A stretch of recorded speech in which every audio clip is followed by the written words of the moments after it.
evening, all the participants. I hope my screen is visible to everybody. Yes, sir. Yes, visible. Yes, sir. It's visible. Yes, sir. Yes, sir. Visible.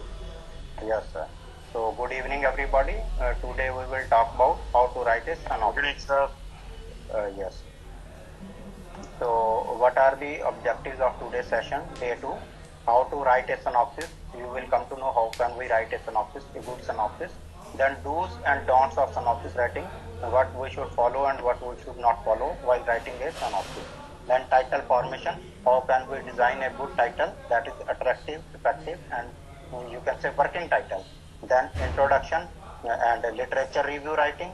Then research timeline, chapter outline, and thesis breakdown. These things we will learn today from day 2 of this workshop, how to write a thesis. Now coming to the point, we talked about thesis yesterday, how to write a thesis, and we talked about that in the starting. After writing that content page, we have to add the abstract. We also say that as a synopsis. Synopsis and abstract are same things. So a PhD research synopsis is a detailed summary of proposed research project which justifies the need for your research work. PhD synopsis is a document that is used to convince members of an academic committee that your research project is worthy enough to be approved.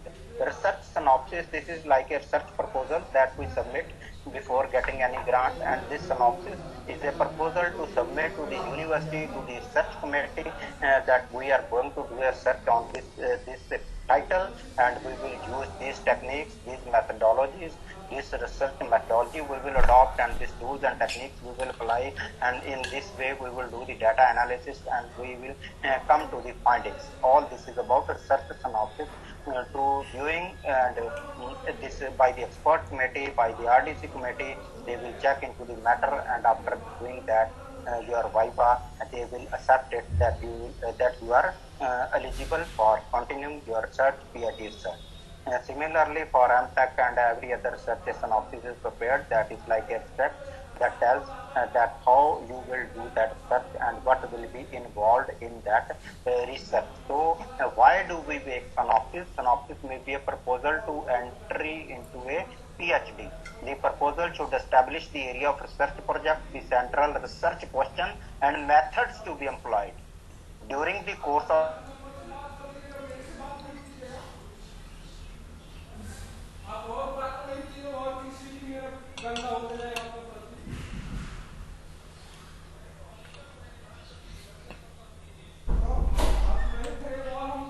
Hardeep, sir. Not audible. So not able to hear. Yes, just a moment. Hardeep, sir.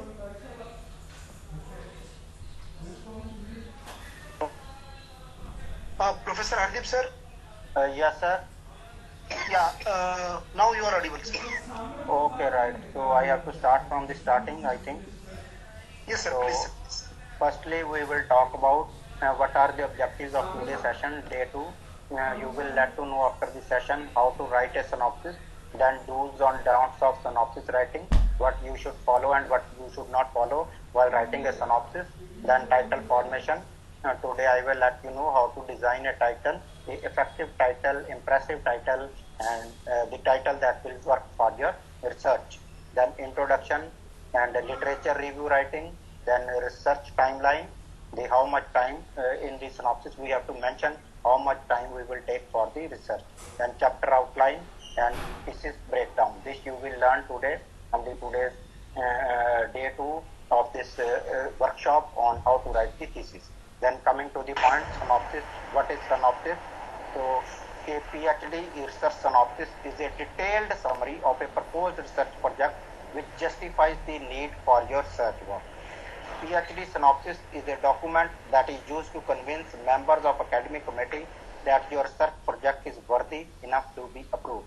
So, research synopsis, this PhD research synopsis is a detailed summary, or it is a document that we present in front of the research committee, in front of the expert committee that reviews your synopsis, reviews your document, that how you will do the research, what will be the findings of your research, what methodology you will apply. Everything is is involved in this research synopsis, and based on that, the research committee assesses your synopsis and then allows you for further research, PhD research. That is a synopsis. Then next coming, what the synopsis may be, what are the objectives of synopsis writing, why do candidates write synopsis? First objective is synopsis may be a proposal for entry to a PhD. The proposal should establish the area of research project, the central research question and methods to be applied during the course of study. Your initial ideas will be refined. So first objective is why do candidates write synopsis?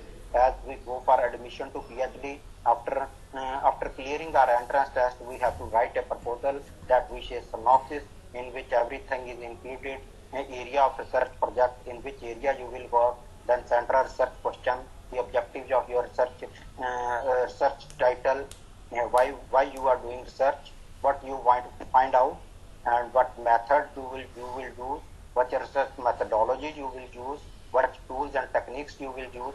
Everything is mentioned in the synopsis. That is done to get admission in the PhD, to get entry into the PhD after clearing your written exam.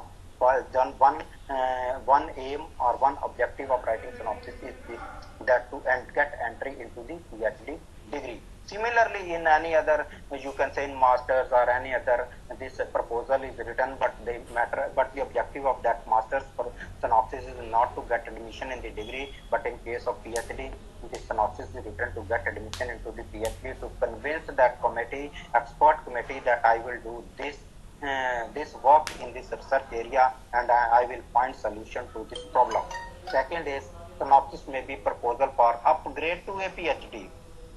Current master students seeking to upgrade to PhD are asked to submit a PhD proposal incorporating a summary of work completed underway for masters and a clear indication of how this is to be developed.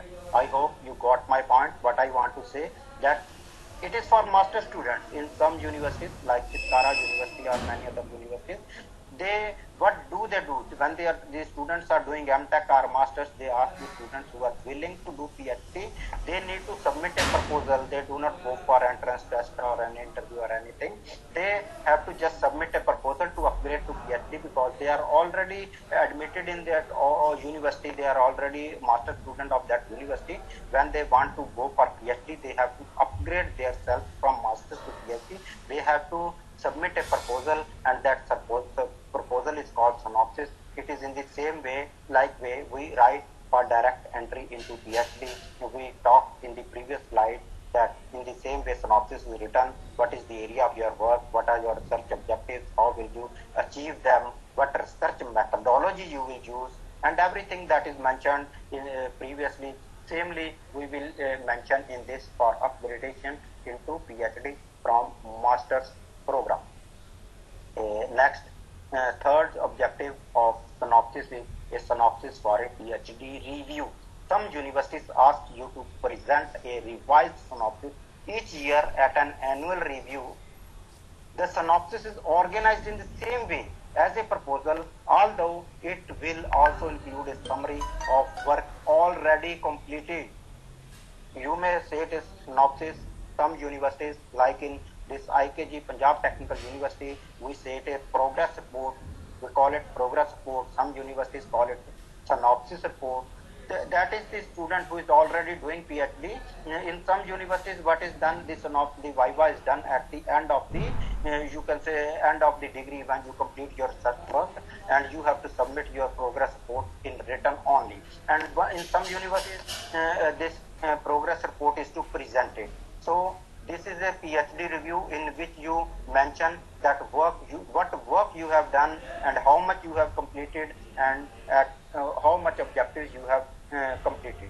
That is synopsis report for PhD review. So now coming to the general points, it is important to remember that the principal criteria for the award of a PhD is that the submission constitution original contribution to knowledge. To establish your project in these terms, you need to determine the field into which you are contributing. When you are going to write a synopsis for your PhD, one thing that you should know that it should be original contribution to the knowledge. You should have expert knowledge of that area. Then you have to determine the field or the area in which you are going to do the research. You should know that thing. This may be a distinct area of practice or theory, e.g. installation art or contemporary design theory, but it may also be an interdisciplinary field. For example, if your research touches on social or political issues, it may intersect with areas of humanities and social science. It is all clear that it may be a distinct area of research, or it may be interdisciplinary area, like some areas that are interconnected with each other. So, coming to the next slide, regarding this preparing of thesis, having established the field of inquiry and what is known about your topic already, this comes the part of literature review, that we review the public papers that have been already published or the thesis that have already been completed. That is what is known about your topic already. You then need to demonstrate how your thesis will add something original and significant to the field.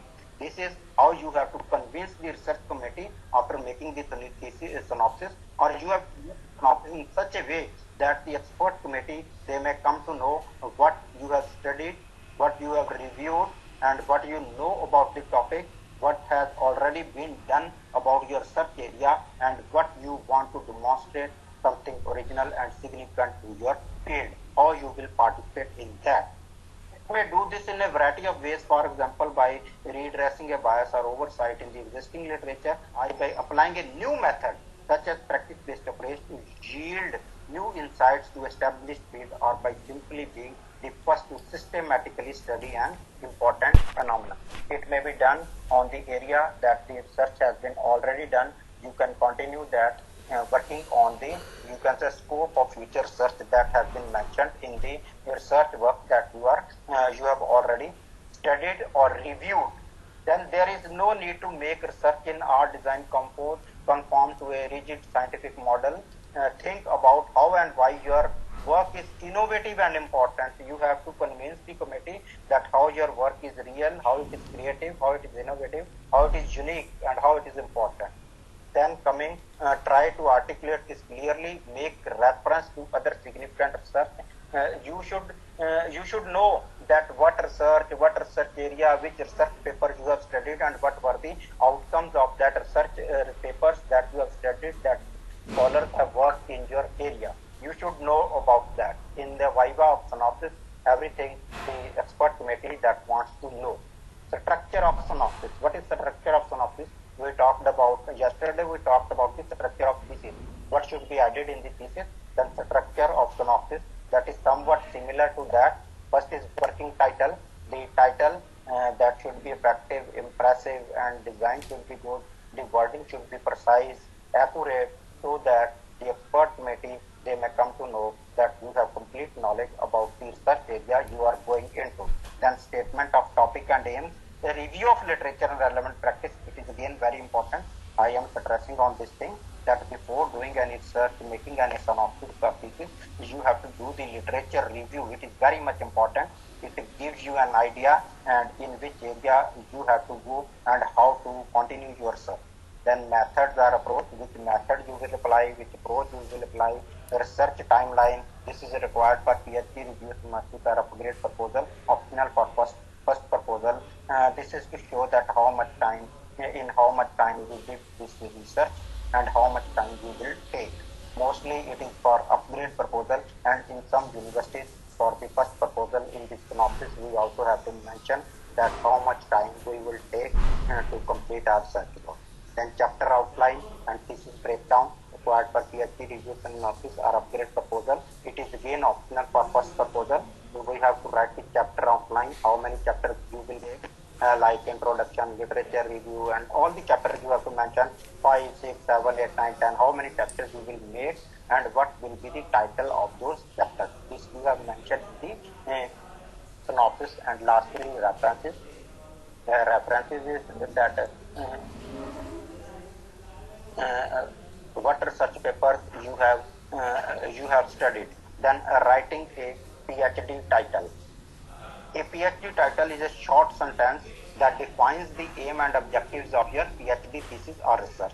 The PhD title is one of the most important things to your PhD, much like the thesis, viva and research paper. That title is very much important. It should be attractive, it should be accurate, it should be specific, and the words that you are using in the PhD title, you should mind that thing. So much important as thesis is important for PhD, as viva is important, and as the research paper publication is important for PhD submission. In the same way, PhD title is so much important. Indeed, as per my opinion, all these are equally important to clear the degree, but the PhD title is something very decisive. Students take it lightly usually, but trust me, I had faced a big problem due to only the PhD title. So you should keep in mind that PhD title is very important thing, and you should not take it lightly while framing your PhD title. If your title is not good, you have framed the synopsis, you have submitted the synopsis, and your synopsis will be rejected. If your title and your research area and the synopsis that you submitted that doesn't match or it partially matches, then your synopsis is rejected. And so The slide is not moving, sir. okay. Now I think it is okay, right? Yes, sir. Yes, sir. Thank you, sir. Yes. Students take it lightly, so we should not take the framing or designing the PhD very lightly, because if your PhD title does not match to the research work that you are doing or the synopsis that you have submitted, your title does not match, or even if it partially matches, even then the research committee will reject your synopsis and you have to do it again. So your PhD research journey starts by stating a PhD title, although before picking the PhD title, you should have to read so many things to decide what to do with it. So it is very much important while writing a thesis or synopsis, your PhD title should be effective, accurate and good. How to design a PhD title? The PhD title is a few liners or a sentence that defines the study purpose, area of research and technique used in your PhD thesis or project. So the PhD title that has been made effectively, accurately by taking so much care, it is very effective and it shows in which area you are going to do research, what is the purpose of your research and what technique you will research. So it should be made so carefully that in that one line or in few words you have to mention or you have to convince that PhD committee. Your dissertation title or PhD title tells the reader about what a thesis is at the first glance.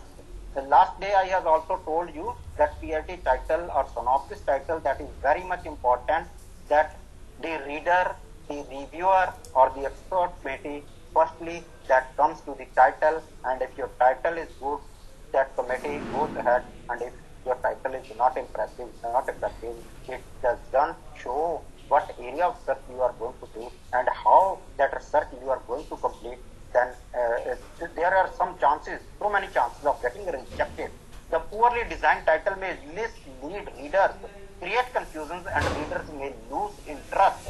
So it is very important thing to know that your title should not be poorly designed, and if it is poorly designed, it creates some confusion in the minds of readers, expert committee and even your supervisor.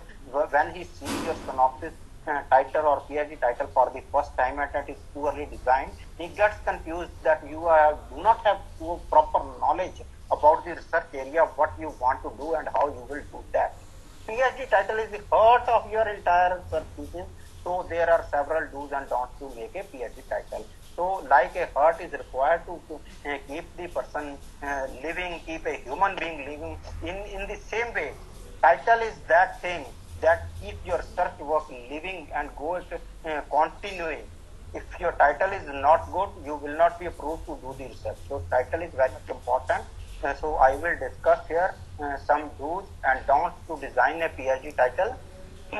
How can we design a good title? Your PhD title must be self-explanatory.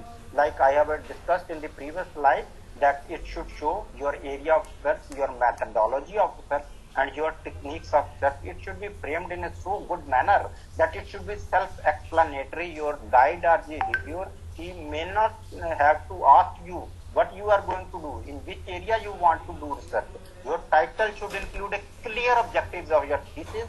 The title must be precise and descriptive. The title must be short and consistent. What do you mean by consistent? That acting are done in the same way over time, especially so as to be fair or accurate, not containing any logical contradiction. That in your title there should not be any contradictions. And one thing you must keep in mind, that do not copy the title from any other person's title, like way you are doing a research on artificial intelligence, machine learning or anything, and you do not prefer to copy the title from other person's research work.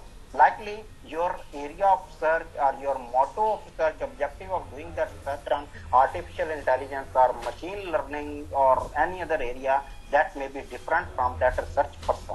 So you should not copy the title from that person. You should make your own title, and your title should be self-explanatory. Each word used in the title should reflect the work done in the thesis. That is the main goal of it. Sometimes it happens that the title covers a small portion of your work. That I have already talked about, that your title should not partially match with your work. It should 100% match with your work, the work that you have done, but your research is actually more than that, or vice versa. So got my point, that your research title, a PhD title, that should match your work fully, not partially. And in both cases, your title totally fails to define your work. If your title is partially matching your work, then this title that is fails to define your work, and the chances come that that synopsis may be rejected by the expert committee, that Viva committee. What you have included in your title, exactly the same amount of work will be there in your thesis, because the evaluator wants exactly that. So you have to frame your title very carefully, so that you may present your work in a good manner, and you can say Viva committee or that research committee, PhD committee, they may get impressed by your work and get your title and your research work approved for your further research. Then some more rules, like I have framed one example. I will let you know that how the title should look like. First, you may see that example, that is work-life balance of public and private university of Punjab, a comparative study.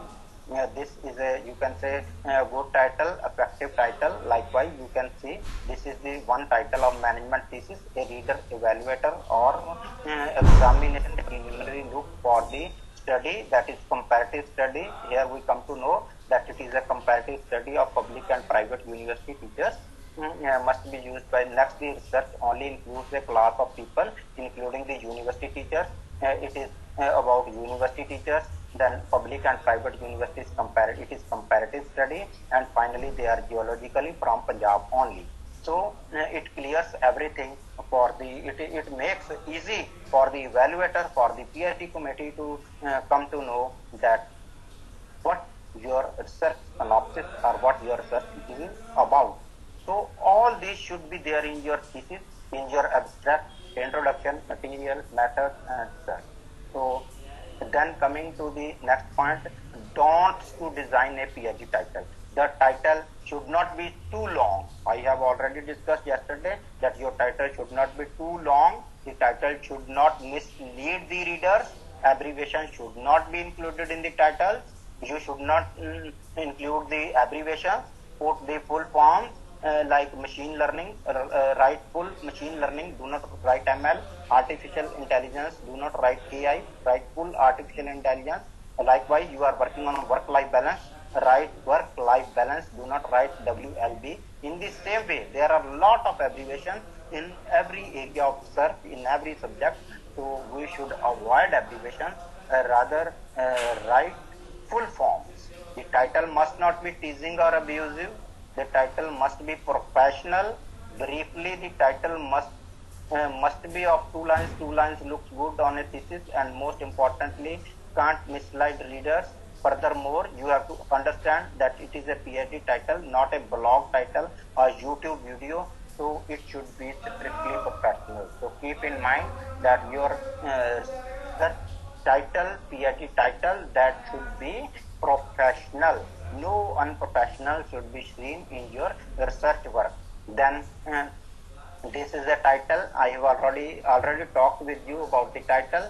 These are the titles that are you can say unprofessional, that doesn't look good, and it confuses the PhD committee or the reader studying work-life balance using any of the 3 comparative techniques. This doesn't show, this only shows that you want to work on work-life balance, but it doesn't show that about which community you want to work, in which area you want to work, or in which geological area you are going to work. What do you think? Is it a good title? No, not at all. Nothing is specified in it, not a study population.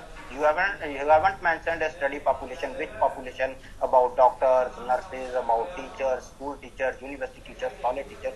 You didn't mention any population. Not a technique or method, or not even objective. It is just a fancy, not professional summary. Take a look at another PhD title. I have shown another PhD title, studying work-life balance of teachers. It has shown that you are working on work-life balance, and the population that you are working, that is teachers, community, that is teachers. But you didn't mention that teachers are from Punjab, it is from India, it is from Kerala, Tamil Nadu, or it is from New York. Which area teachers you are talking about? You didn't mention here. So again, it is not specific, and it is too short. It isn't saying anything. So reader or the expert committee, they will get confused what you want to research and how you want to research and what you are going to represent in front of the research committee. So in the same way, there is another title, work-life balance of teachers of Asian countries like India, Pakistan and Bangladesh by using suitable techniques. You haven't mentioned what are the suitable techniques. Secondly, your area of work is too much, you can say, broad, too much long. India, Pakistan, Bangladesh, such a big country. So your search title should be framed in such a way that the research committee or the reader or the reviewer, he may come to know that what you want to do, in which area you want to do, which community you want to study, and how you will complete that search work. So general suggestions, the core values of your thesis, principle and details should be reflected in your title, but comprehensively. Though there is no thumb rule to tailor a title, you should follow the rules. What I have mentioned in the above section, that there are no rules in any university guidelines or university regulations. There are no guidelines given to design a title. This is only up to you, and you should take care of the points that I have discussed previously in the previous slides.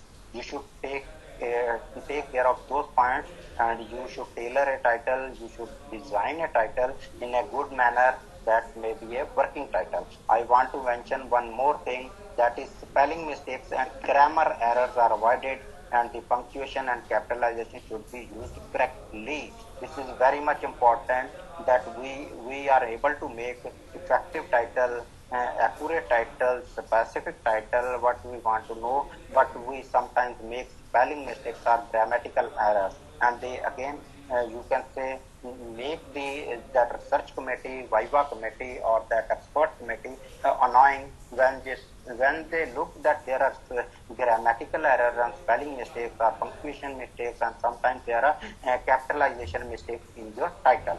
So broadly, we can say that the research scholars aren't so experienced enough to design a title for yourself. Therefore, universities has allotted us a PhD supervisor or guide or advisor, whatever you can call. So my motto, my objective of this point is that you should take help of your PhD supervisor or guide or a PhD advisor, whatever you can say. You should take help of that person also. That person can help you how to design a title or how to design a good title for your research work.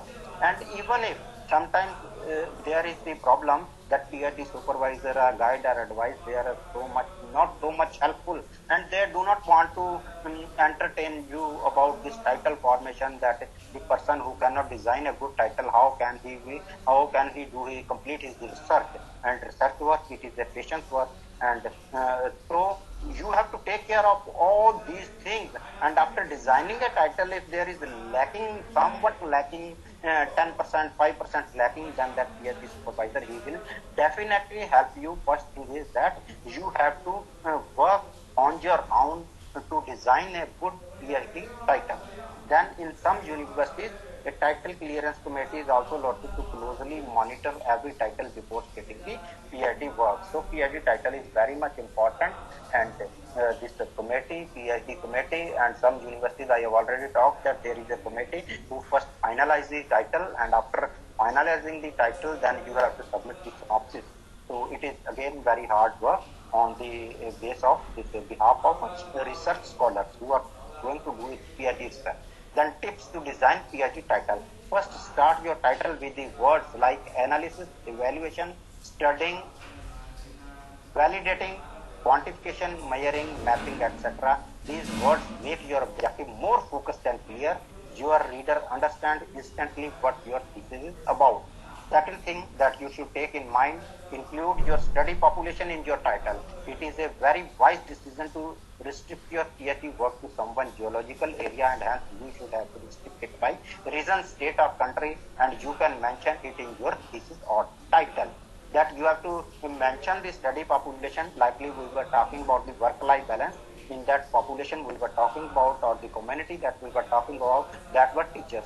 Work-life balance of public and private university teachers, that is the population and geological area of Punjab, of Kerala, of Maharashtra. You can mention your region or state in which area you want to work, in which country you want to work. That you need to mention. That makes a good look of your title, good strength of your title, and you can say expert committee or that PhD Viva committee that gets impressed that the scholar, he has good knowledge and he knows what he wants to do. Then again, it makes the evaluator ready to understand that the results of study is restricted to only a particular region, that you can talk, that I am talking about this region only in the Viva. It is a wise decision, because in case if required, you can argue with the examiner that the study is restricted to a particular region due to so and so reason. And if you have not mentioned that area or region, you will get puzzled in your Viva or in your defense part. Then the third thing is to mention your subject. A subject may be a person, a group of people, a region, a geological indication, an entire population, an organism, or anything on which you are performing your research. This thing I have already discussed with you in the previous slide. Next, include the methodology or theory you will use during your PhD. The important point during designing the title is the methodology you are using. Methods to methods and instruments to instruments. The results vary. For instance, in the genetic testing, both are included, DNA testing and chromosome analysis, so it doesn't make a sense to use a broader term. So you should take care of all these things while designing the PhD title, to exclude broad subject, landmark or region or study subject. Otherwise, it may create problems for you during the evaluation process. So already talked that you should know in which area you want to work, in which landmark and in which geographical region you want to work, and if it is too much broad, it may create problems for you during that Viva program. Use capitalization when and if needed. Now this is an in general rule. You should have to use capitalization when required. That capitalization where you should use the capital alphabet, small alphabet, that you should take in mind. Do not use short forms or abbreviations. This I have already discussed with you, that there are some global short forms, but you should not, we should avoid all that. We should use full forms. Then do not copy the elements of title from others. This I have already talked, that you should not copy the title from other persons, that you have reviewed, you can say 50 papers, 60 papers, and you also want to copy the title from that. Do not copy that. Make your own title, create your own ideas, make your own magic, Then plagiarism, knowing or unknowingly, is a commonly mistake during PhD. Plagiarism is a very often that the research scholars do. That plagiarism is stealing other person's research work or copying the matter from others' research that has been published or that has been completed. That we call as plagiarism. This thing we will talk tomorrow in detail.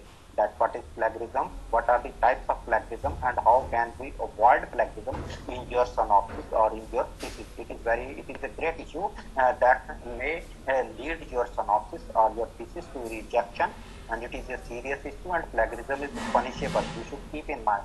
And during the initial period of PhD, it is acceptable because you don't know how to use other things correctly. But the biggest problem arises when you copy someone else's title partially or fully. It isn't acceptable. So you should keep in mind that the title that you are presenting for your thesis, for your synopsis, it should be your own and you should not copy it from anywhere. Statement of topic and aims, identify the general subject area and outline how your topic relates to the field, establish why it is significant in a topic and what contribution your work will make. This thing you need to mention in your synopsis work. After this, you have to do review of literature and relevant practice. The literature review is the major part of proposal of synopsis. Without doing literature review or without reviewing such paper, you will not be able to write a good and effective synopsis or thesis. In order to demonstrate that your project makes a significant contribution to the field, you need to show what you are aware of traditions and state of art research in that field. That after reviewing those research papers, you are able to tell your examiner, to your expert committee, what you have studied, what the research work has already done in that area, and what you want to do, why you want to continue that research, and how you will continue that research in the specific field. The best approach is to start from your project and work out. You would review the best examples of similar work, identify key international trends and the theoretical arguments currently influencing the design of monuments. You must also evaluate literature relating to the content of your work. This thing I have already discussed with you yesterday, that the research papers, the research works that you are going to mention in your synopsis, in your thesis, that should be related to your work, your area of research. Likewise, you have reviewed, I mean to say that you have reviewed 100 papers. You do not need to mention all the 100 papers in your research thesis. You have to mention only those research papers or research thesis findings that are related to your area. You need not to mention, you have to filter the matter of the research papers, the research papers out of those 100 research papers that are related to your area, sub-area of your research, and then you will review those research papers and mention those research papers in your synopsis and even in your thesis. The literature review should not be approached like an undergraduate essay, surveying a broad field. Its purpose is to set up your particular research project, and it should therefore be focused and evaluated rather than general. That literature review, that should be specific and it should be focused according to your area. Try to focus on key concepts from earlier work and be aware of the way in which these have already been applied in your area, indicated where earlier work, both theoretical and practical, has taken us and what remains to be done. The main motto of doing the literature review, reviewing the previous research papers that have been already published, or the thesis or the research work that have been completed by the previous research scholars, is to tell that what you know, what have been done in that area, and what you want to continue to do, and what were the limitations or what were the future scope of that study, and you are going to continue that study in that area to fulfill the limitations of that research work. Don't provide a reading list, though it may be useful to do this with your supervisor at the same point. The proposal should demonstrate that you have a grasp of existing work and that you know enough about the field to determine an area of inquiry or a starting point for research. The literature or area review will become more detailed and sophisticated in the synopsis that you develop in the course of PhD and may form the basis of introductory chapter. So coming to the next slide, that bear in mind that the purpose of a review of field is to establish not just innovation but significance. PhD research can be radical, bold and unconventional, but it must address a community of academics, professionals or artists. There is no need to make your work conform to models and expectations of area outside your own. You should work in your own area, in your area of title. You need not to go out of your area. Use the literature review to define the parameters of your field. Don't, however, willfully ignore work that relates to your own area. You must know your own field. In the course of PhD study, you will need to familiarize yourself with any significant work that intersects with your project. One thing that I would like to, you can say, mention, I would like to stress that something what happens, we review the papers, we have reviewed 30 papers and there is 131 paper again who is that is related to our area. We leave that paper, that 30 papers are enough. Our supervisor has told that we need to review 30 papers and 31st paper, you don't know that 31st paper that you are going to leave, that is of too much importance, that is too much significance, and you can learn a lot out of that research paper that you are going to leave. So my meaning of saying point is that you need not to ignore the work that is of your area. You should review that work, you should read that work, read the findings of that work, the research methodology, everything. You should take care that you should not leave anything that may work on your in your title area, in your search work that may help. So you should be very careful while making your research thesis, research synopsis, and even by framing your title and doing your literature review. Then method or approach, outline how you will approach your topic. Your aim should be to demonstrate that your chosen method or approach will serve to advance your thesis or argument. If you need to gather data, describe how you will go about this. In this method, research methodology, you need to mention how you will which research methodology you will use. The work that you will do, that will be based on primary research, secondary research, from where you will get the data, how you will get the data, what methodology you use. All this you need to be mentioned in your synopsis. Then comes objectives of the study. You need to state the measurable objectives of the research you want to undertake. This is very much important, that objectives of your research work should be very clear to you, and you should clearly mention your objectives of your research work in your synopsis, because if there are no objectives in your study, it will be rejected.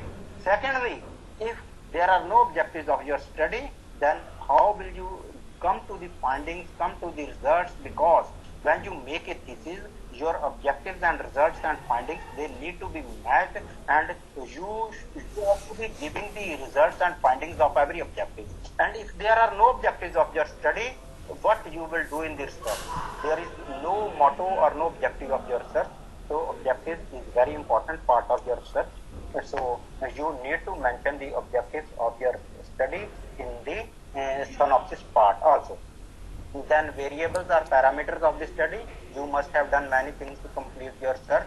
You will need to mention all the parameters and variables of your study. What variables and parameters you will study in your research work, that you need to mention in the synopsis. Operational definitions. You need to describe your doings in the terms of processes, actions, and things you have measured and observed. Again, you need to mention these operational definitions or other definitions that you are referring in your research work in your synopsis part. The techniques used, you must have used or plan to use many techniques for your PhD research work. It would help if you mentioned all the strategies and techniques you have used or planning to use. This will help the expert committee or the reviewer to know that you already know that what techniques and what tools you will use while doing your search, while completing your PhD work, that you should need to mention in your PhD synopsis. It makes the reader helpful, the expert committee helpful, and it also helps you to makes it easy to clear your PhD synopsis viva. It primarily applies to sampling techniques. It primarily applies to non-doctrinal studies. You need to mention the sampling method you have used. Alternatively, you need to use the correct procedure for doctrinal study. So you need to mention the sampling methods. It is random sampling. It is, you can say, which type of selective sampling, which sampling you purposive sampling, which method you are using, that you need to mention in the sampling technique in your synopsis also. So what tools you are using to collect the data, that you also need to mention in your synopsis work. Every research type needs some data, whether non-doctrinal or doctrinal, any type of research. You need to collect the data. You need some data, but you should know the tools how to collect the data. You need to mention the nature and sources of data you have collected and used in the report or seeking to collect for your PhD program. It may include primary data collection like universe of study, then sampling design, tools, techniques, and statistical consideration. Or it may consist of secondary data collection like library reports, resources, research papers, internet sources, case judgments or law case studies, meta-analysis, document analysis, or content analysis. This thing you need to mention in your synopsis, that what tools you will be using to collect the data. If you are using primary data, how you will collect that primary data, and if you are it is based on secondary data, how will you collect data from secondary sources, and which secondary sources you will be using to collect that data. This thing you need to mention in your synopsis. Then comes experimentations. If you have tried any experiments, you must also mention them. This can be in the research work of these life sciences or this chemistry, physics, where you do the experiment. You need to mention this thing. Then tools for statistical techniques. If you have used any statistics, you must mention the tools you used in your search.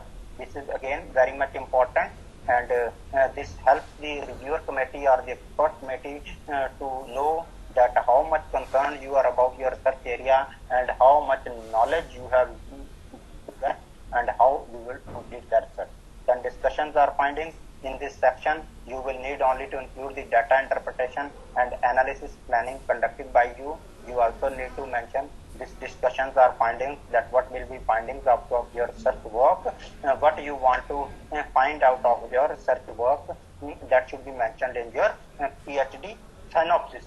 Then implications or suggestions. If you have any recommendations for the reader, you need to mention that. You can mention that suggestions in the PhD synopsis, and if you do not mention in synopsis, even then no matter, but in PhD synopsis thesis you need to mention that suggestions or the future scope of study. Everything you should mention, that what are the limitations of my study and what the future researchers, young researchers can do in that area if they want to do the research. So coming to the conclusion of my today's talk, how to frame a synopsis. By now you have done a lot to create the best PhD synopsis format. It is almost the last stage where you must tie all these things together to conclude your project. So dear candidates, this is that you need to write the conclusion in the last of the synopsis, that what will you conclude after your study. Then you also need to write the research timeline in the PhD review synopsis. PhD review synopsis, I have already told you that it is for upgrading from one year to other, 2 year to other, that how much work you have done, that we make PhD synopsis, review synopsis. And in some universities, in the first proposal for the entry part of PhD, we need to mention research timeline. In this, you identify goals and milestones and estimate time required to complete each chapter component of practical work aspect of field work. In this synopsis, we mention that how much time we will take to complete this objective, how much time you will complete this objective, and that is a research timeline. And then comes chapter outline and thesis breakdown. This is again optional for first proposal in some universities, and otherwise it is for PhD review synopsis upgradation. Identify each chapter and practical component, clearly defining its relationship to the overall thesis. In a PhD review synopsis upgrade proposal, identify which parts are complete, in the incomplete, yet to be done. We have to this mention in this upgrade synopsis about the chapters, what we have complete, what are pending, and how we will complete. And we will complete. This is all research timeline, chapter outline, chapter breakdown, thesis breakdown. Then come the references. You need to list all publications cited in your proposal, in your synopsis. It is best to get into the habit of using a standard referencing system such as MLA or Chicago, for which they are your thesis according to the guidelines that have been given by your university regarding the references. Every university follows different, you can say, referencing style. Do not cite from memory without references. This is referencing. This is very much important. That means that source-based plagiarism. There should not be any source-based plagiarism in your synopsis or thesis. That the sources that you have used, only those sources you should mention in your synopsis, in your thesis. If you not mention the sources that you have used or the research paper that you have used, then your thesis or synopsis comes under plagiarism. So you should mention all the publication and references in a, you can say, very careful manner. And so all this was about how to frame a synopsis, how to write a synopsis. So today's talk about how to write a synopsis, it is over, and I would like to talk a few talk of yesterday talk was remaining. That was defense mechanism. That how can we defend our thesis, PhD thesis? What are the points that we need to take care while you can say our PhD viva, or which we say defense, thesis defense. So coming to thesis defense, it is primarily a presentation of the thesis work, like a long talk at a small conference.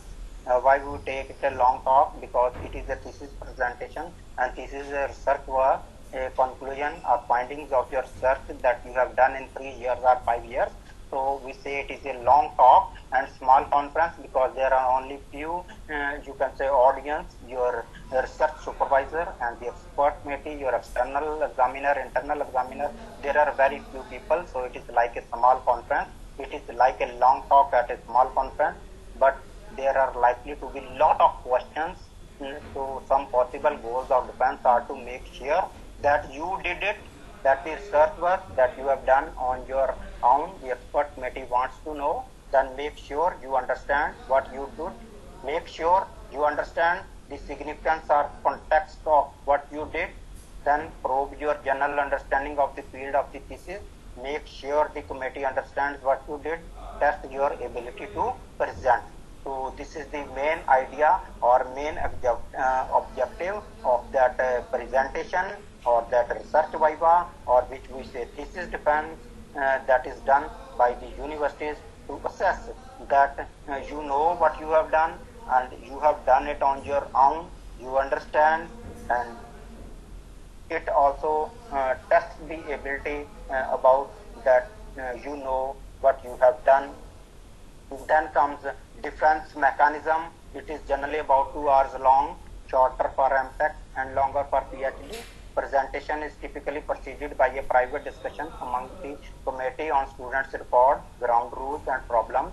Presentation section is officially public, though it might or might not have been advertised.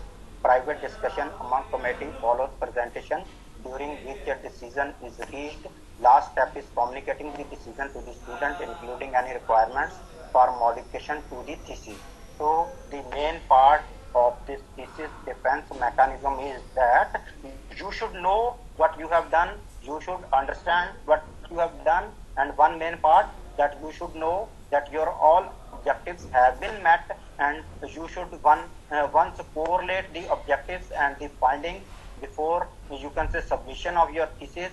And if your objectives and that findings do not match, then there may be problem in your defense mechanism or viva. You should be aware, you should have complete knowledge about your research work, and you should have done your work on your own, and you should present your research work with full confidence and full knowledge. And if that is all that is in you, then you will be able to crack that viva. You will defend your thesis, and that committee will allow the university to grant you that PhD degree. So up to this, my talk is over. Any candidate or any participant who wants to ask any question, you are open for this. Thank you, sir. Dear participants, the session is open for discussion. You can clarify your doubts through chat box or unmuting your mics. I repeat, dear participants, the session is open for discussion. You can clarify your doubts. Good evening, sir. Good evening, sir. So, Yeah, madam, sir, so synopsis, we can say that synopsis is the basic pillar of thesis. Means after synopsis, after we complete our work, then we are extending the synopsis to thesis. Yes, ma'am. Yes, right. But in the synopsis, you have to mention everything, that what you know about this thing, and what you will do in future, and how you will do. You need to mention everything in the synopsis.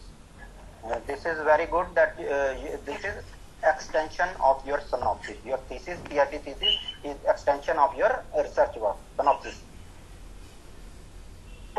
So we have to keep that synopsis always with us until and unless we submit the thesis. Yes, firstly you have to give the synopsis. When your synopsis gets approved, then the university allows you to do research, then you go for your PhD research. Without approval of your synopsis, you cannot go for PhD research work. So synopsis is first step. When your synopsis gets approved, then you go for PhD research work. And when you compile your thesis, your final thesis, even then you have to put those synopsis pages in your research thesis. Okay, sir. Thank you, sir. Right. Thank you. Welcome. Sir, I got one doubt, sir. Yes. Sir, I would like to know the difference between the synopsis and the proposal. While registering for the PhD, we are giving the proposal. That time we are writing everything in the future tense that we are going to do this test. We are going to. But while writing synopsis, we need to explain the results, right, sir? Ma'am, in some universities we call it PhD research proposal, and in some universities we call it synopsis. Synopsis and research proposal is same thing. It is written in future tense, that what we know and what we will do in future in our PhD degree, PhD research work. Some universities call it PhD proposal, that we need to submit in the university before starting our PhD research, and in some universities we call it synopsis. Some universities even call it abstract. Here, sir, in our university, Mother Teresa University, they are conducting DC meeting. Then pre-viva. Yes. Then after all these things, they are asking Yes, us to ma'am. submit Yeah. the synopsis. Yes, ma'am, that is second type of synopsis that I have already discussed with you. That is for upgrading. That in some universities it is done annually, and in some universities it is done half yearly, after every semester, that the candidates come to that research committee, does his presentation, submits his upgraded synopsis, and the universities call that synopsis also. That is for upgrading in his PhD next semester. So that is different synopsis, and one is proposal synopsis that is submitted when we want to get entry into the PhD program. We would like to know what is the upgraded synopsis, sir, because before submitting the thesis, they are asking us to give that one. So it will be nice if you give that also, sir. Just I didn't get your point. What are you asking? That means before submitting the thesis, they are asking us to submit the synopsis. That means what you said is upgraded synopsis. Yes, So, it may. No, there have been any, you can say, first presentation, second presentation, third presentation of your thesis, or you are directly submitting the thesis after completion of your work. Please respond. You are submitting your research work. After completing your research work, then you are submitting your thesis, or there have been interaction with your research committee within 6 months, 1 year, like this in your research period. for me, the thing is, we have completed everything. DC meeting and everything is there. We have written this thesis also. But before submitting the thesis, they are asking us to submit the synopsis within, that means 10 pages, everything like that. All the results and discussion, everything should be given. And Yes, then only yes, we yes. need to. They are asking for a summary of your thesis. You got my point? Oh, that is. That is summary of your thesis. Firstly, But here they are naming that also as synopsis. That's why I am got right. confused. Universities have given names according to their own guidelines. So, have you submitted the pre-thesis? No, sir, no, You are sir. That's why no, sir. I'm So, asking. likewise, in some universities, they ask for pre-thesis, right? They ask for pre-thesis. Some universities, they are asking you for pre-thesis, but they have named it as synopsis, right? Okay, sir. That is That's summary fine. of Yes, your sir. Yes, sir. total thesis. Summary of your total thesis. Okay, sir. That means we need to give in the past tense, right? That's what I meant. Yes. What you have done, you have completed your research work, that you will submit. Okay, sir. Thank you so much, sir, for clearing that. Right. Your sessions are so nice, sir. This is the first time I'm hearing all these things. That means in detail and everything is clear. It's very nice, sir. Thank you so much, sir. You are from Chennai? Yes, sir. I'm from here, Periyagulam, Jayaraj Annavakin College. Okay. Which university are you affiliated? Mother Teresa University. Mother Mother Teresa Teresa. University, Kodaikanal. Okay, right, ma'am. Good for your PhD degree. Thank you, sir. Thank you. Professor Hadip, sir, Yes, sir. a few questions are there in chat box. Chat box.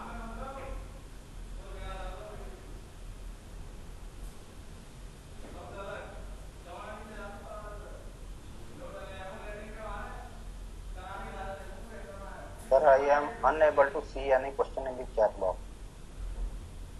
Sir, shall I read it out? Yes.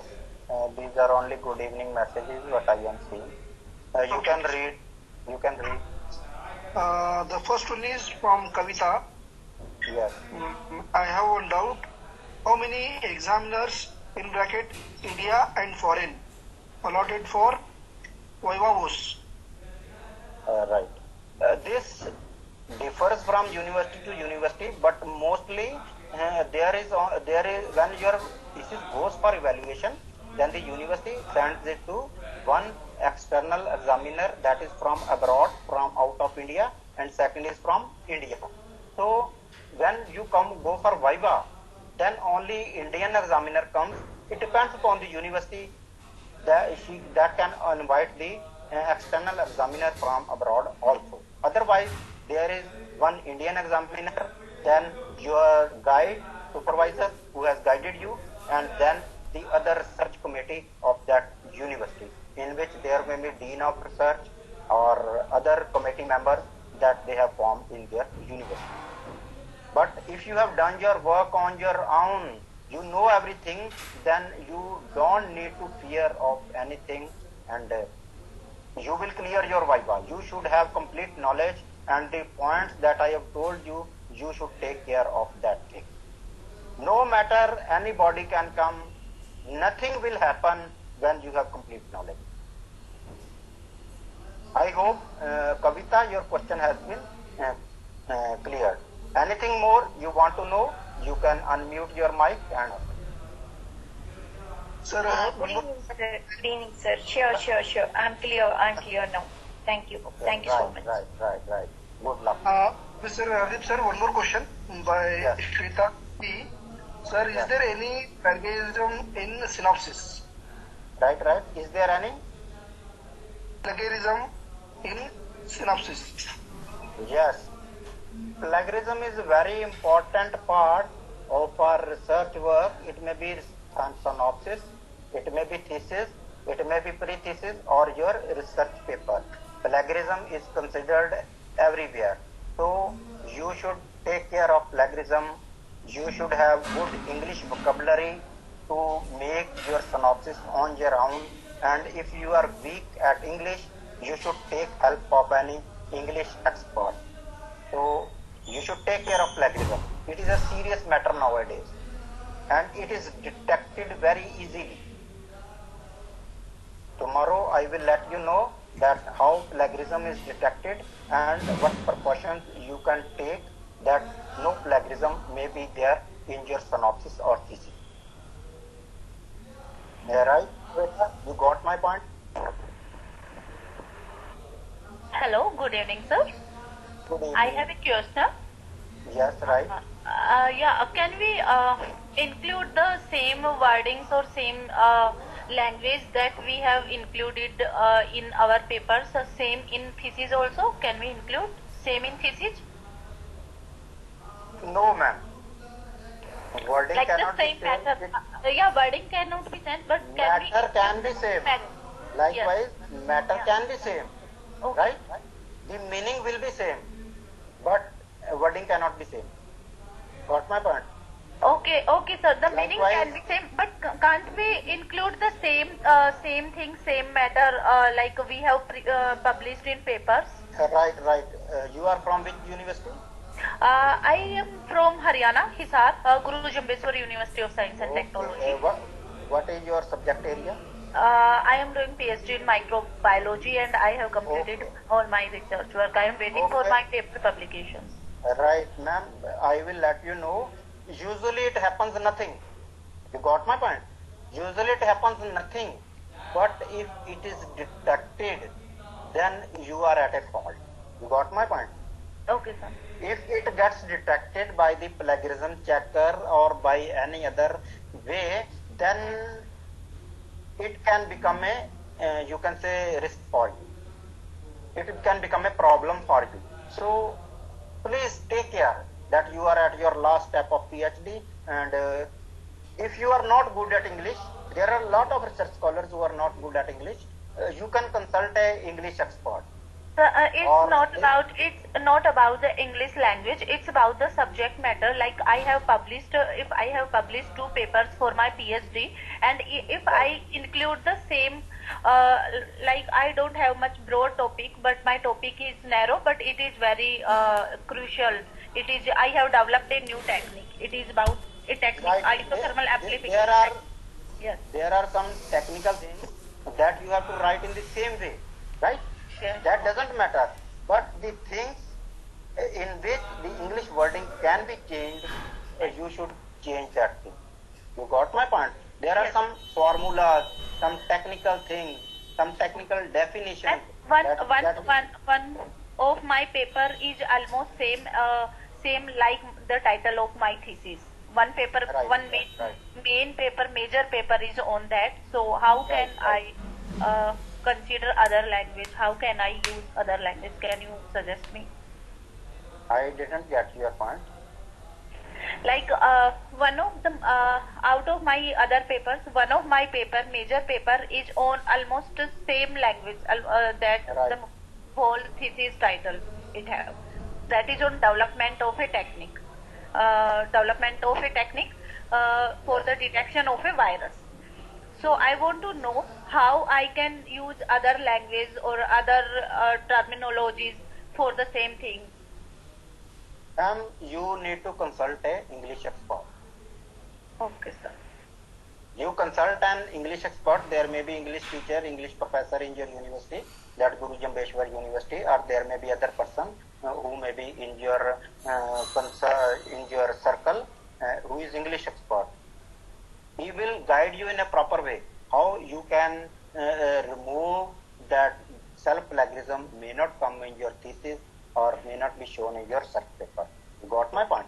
Yes, sir. I very much agree that there are some technical definitions, technical formulas or technical words that we cannot change, and we think that there is no other alternative or no other option for this line. This is only the right words, right line. So we need to consult an English expert, not English teacher, not who is PhD in English, but who is an English expert. You got my point? Yes, sir. Okay. Right. Thank you, sir. Okay. Sir, Right. in that one, if we cited, if while citing this one citation, we can cite it our paper itself, no, sir?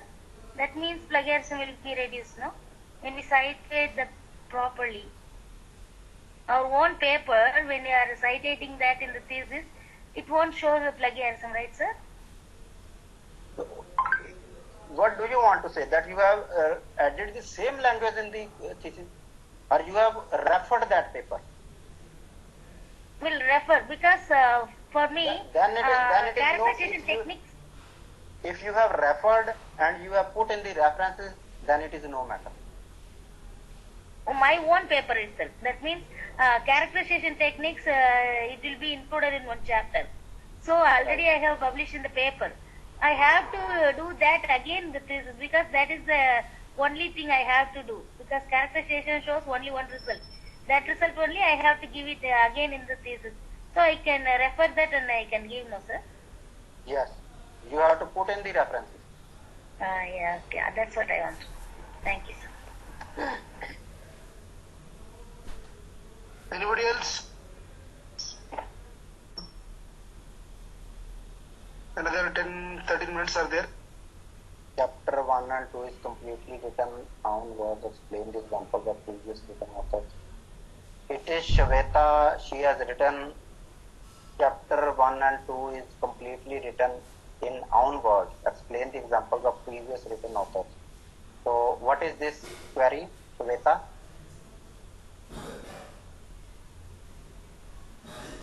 In chat box there is one query. Chapter 1 and 2 is completely written in own words, explained with examples of previous written authors. What is this query? This is by Shweta Pathak. ये question है कि यदि first and second chapter हम यदि अपनी own language में लिखते हैं, लेकिन हमको बीच बीच में अपने आइडियाज को क्लियर करने के लिए किसी और ऑथर या किसी बुक के रेफरेंस को दे करके ये चीज एस्टेब्लिश करनी होती है, तो वो प्लेगरिज्म के अंदर उसको मैटर करते हैं या then put it in quotation. You got my point? वो इन्वर्टेड कॉमास में डाल दो, राइट? वो जो एक दो लाइनें आपने वहां से लेनी है ना, आपको लगता है कि ये मैं चेंज नहीं कर सकती, इसका कोई और हल नहीं है, then you put it in quotation mark. जी जी, inverted commas. Yes. Okay. Sir, how many मतलब percentage of plagiarism should be available or acceptable? Yes. Acceptable. This is up to 15%, 10 to 15%, and very very rare it is 20%. For this thing you need to consult your supervisor or you need to check the guidelines of your university. In the university guidelines that is written very clearly. So it is mostly it is for 10 to 15%. In very rare, in very few universities it is up to 20%. जी जी. Okay, sir. Thank you. Right. Thank you very much. Yes.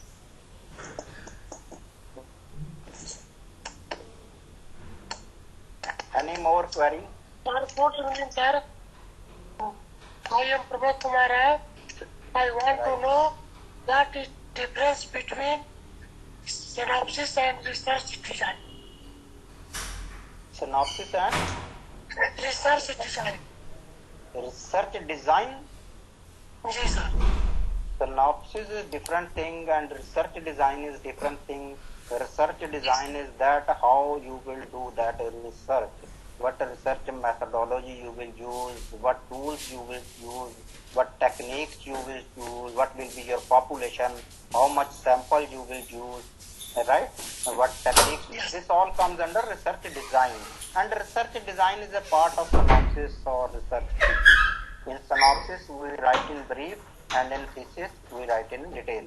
Synopsis is different thing, and research design is different thing.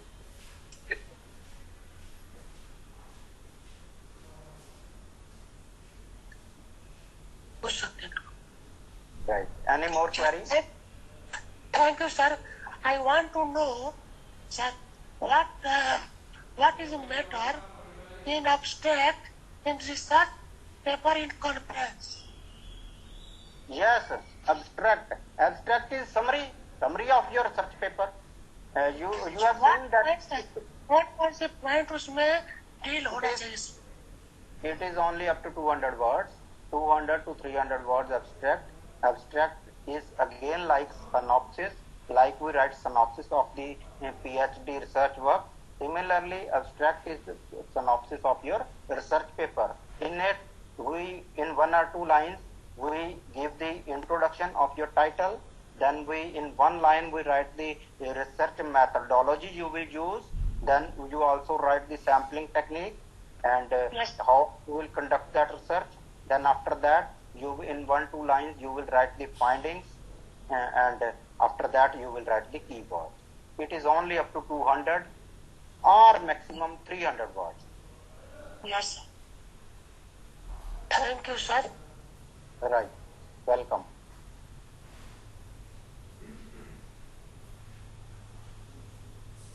Any more participants?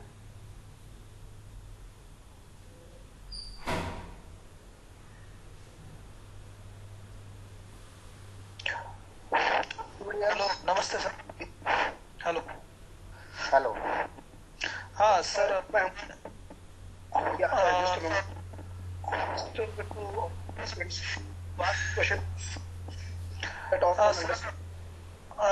sir, my question is regarding references. So when we are doing the writing the chapter serial wise, then after it is after chapter wise we have giving the references, or you have to write finally all the references whatever we are chapter the writing. Mostly we write the references in the last of the thesis, in the end of the thesis. There are in some universities, I have seen that after the chapter they are writing the references. Mostly we write the references after the last of the thesis. When the thesis is complete, then we write the references. Okay. So not it is a necessary after the chapter completion. No. If it is mentioned in the guidelines of the university, then you should do that. Otherwise, a reference part is written at the end of the thesis. Okay. Thank you. And one more question, sir. In the writing of thesis, there is one requirement, that is a further scope of work of your research. Yeah. So it is a right now it is a mandatory requirement of the thesis of all the universities, or some of the specific universities. Mostly it is required, but this thing shows your confidence on your work that you have done. You know that what are the limitations of the study, what you have done and what more can be done. The person who has done it on his own, on her own, she has complete knowledge and he or she knows what more can be done. For that purpose, future scope is written. Secondly, it is a guideline for the future research workers who want to pursue research in the same area. So it is compulsory. Okay. Nowadays it is compulsory. Okay. It makes you very confident. Okay, sir. Thank you. Okay. Right. Welcome. Anybody else?